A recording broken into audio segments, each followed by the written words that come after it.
मी माझ्या समाजावर पाहिले प्रेम करतो. ते 1.5 वर्षाचं जर 2-2 वर्षाचं लेकरावर अन्याय होणार असला ना, इथल्या एकाही आरोपीला सोडू नका, एकाला पण सोडू नका. खाली बस. मला ते लेकरं बघून तर मला आता कर्माला तयार नाही. गेला मारू द्या, त्या ताईचा पाय मोडला. याच्यात तुम्ही रिपोर्टची कशाची वाट बघता तर बघू नका. 307 गुन्हे दाखल करून यांचा उद्देश वाईट कृत्य करण्याचा तिच्याविषयी होता. ह्या कलमा सगळ्या लावून घ्या.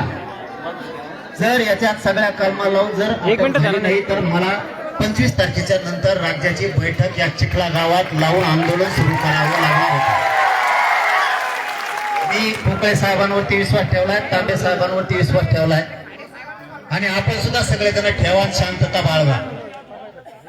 आपल्याला जवळ सहन होत आहे तोवर आपण सहन करू. शांततेत राहणं.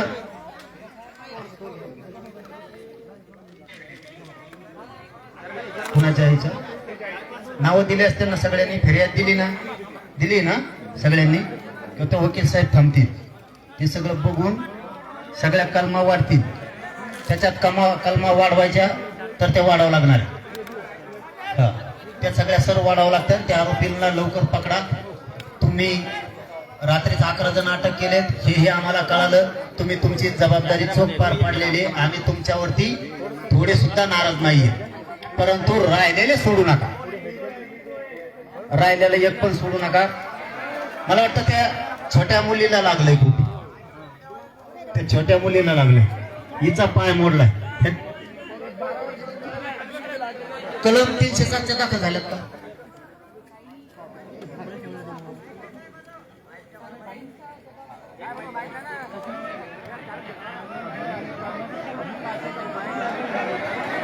चर्चा सुरू आहे रे. गप्प बसतो मी इकडे. चर्चा व्हाय ना.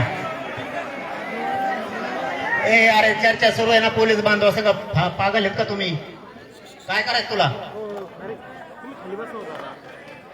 तुम्ही शांत बसा. राहू दे उभा. कलम कोणचे लागले पुढे? F I.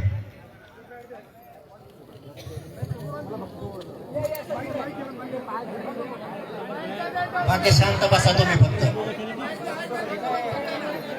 बाकीचं तुम्हाला शांत बसा म्हणून सांगितलं.